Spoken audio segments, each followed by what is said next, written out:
कभी सोचा है कि हजारों मील दूर हो रहा कोई संघर्ष, उसका असर सीधे हमारे किचन के बजट पर कैसे पड़ सकता है? अजीब लगता है ना? पर देखिए, आज हम इसी कनेक्शन को समझने वाले हैं। कैसे एक ग्लोबल घटना ने भारत के घरों में, किचन में एक नया और महंगा संकट खड़ा कर दिया है। ये कोई मामूली सवाल नहीं है। ये तो उन लाखों लोगों की आवाज है, उनकी परेशानी है, जो रोज रोज इस दिक्कत से जूझ रहे हैं। सोच के देखिए, ये तो एक बिल्कुल बेसिक जरूरत का संकट है और इसके पीछे की वजह वो काफी बड़ी है। तो आइए इस पूरी कहानी की जड़ तक चलते हैं। आखिर किचन की ये परेशानी शुरू कहाँ से हुई, देखते हैं। तो प्रॉब्लम है एलपीजी की, मतलब जो हमारे गैस सिलेंडर आते हैं ना, उनकी सप्लाई चेन में गड़बड़ हो गई है। और आप खुद सोचिए, जब घर में खाना पकाने का मेन जरिया ही ना हो तो लोग क्या करेंगे? फौरन कोई ना कोई दूसरा रास्ता तो ढूंढेंगे ही, मजबूरी है। तो जब गैस सिलेंडर ही बाजार से गायब हो गए तो सवाल उठता है कि परिवार अपना रोज का खाना कैसे बनाए। और बस यहीं से कहानी एक नया और दिलचस्प मोड़ लेती है। और यही वो बड़ा सवाल है जिससे हर वो परिवार जूझ रहा है जिसके पास गैस नहीं है। जब चूल्हा ठंडा पड़ा हो तो फिर सल्यूशन क्या है? रोटी कैसे बनेगी? और इसका सल्यूशन सामने आया, बिजली से चलने वाला इंडक्शन कुकटॉप। इस मुश्किल घड़ी में लोगों के लिए ये सबसे सीधा, सबसे आसान विकल्प बन गया। लेकिन यहाँ एक बात समझने वाली है, ये जो खरीदारी हो रही है ना, ये कोई शौक से नहीं हो रही, ये तो सीधे सीधे मजबूरी है। ये एक जरूरत बन गई है, कोई लग्जरी नहीं। अब चलिए देखते हैं कि इस अचानक बढ़ी हुई डिमांड ने बाजार में कैसी हलचल मचा दी। और जो नंबर सामने आ रहे हैं वो सच में चौंकाने वाले हैं। दुकानदार बता रहे हैं कि जहां पहले दिन में मुश्किल से 1 या 2 इंडक्शन बिकते थे, वहीं अब हर रोज 100 से भी ज्यादा बिक रहे हैं। मतलब अब डिमांड का लेवल सोचिए, ये एक जबरदस्त अविश्वसनीय उछाल है।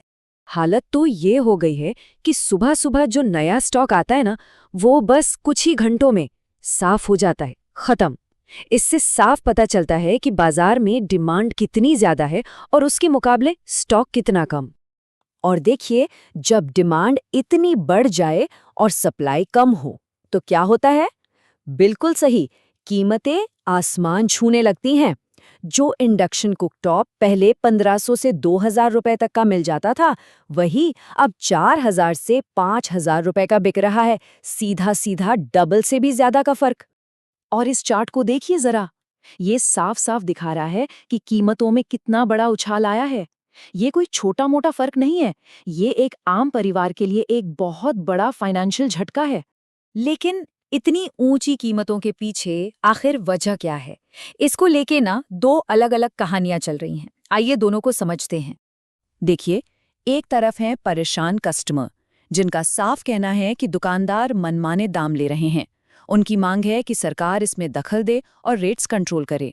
वहीं दूसरी तरफ हैं दुकानदार, जिनका तर्क है कि भाई डिमांड ही इतनी ज्यादा है और माल पीछे से आ नहीं रहा, इसलिए कीमत बढ़ी है। वो कहते हैं जो भी स्टॉक आ रहा है हाथों हाथ बिक जाता है। तो अब आखिर में बात आती है आम आदमी पर। देखते हैं कि इस पूरे मामले का एक औसत परिवार के ऊपर लंबे समय तक फाइनेंशियल असर क्या पड़ता है। और बात सिर्फ एक महंगा इंडक्शन खरीदने पर ही खत्म नहीं हो जाती। नहीं, इसके बाद तो एक और फाइनेंशियल चैलेंज उनका इंतजार कर रहा है। ये एक तरह से दोहरा झटका है। कैसे?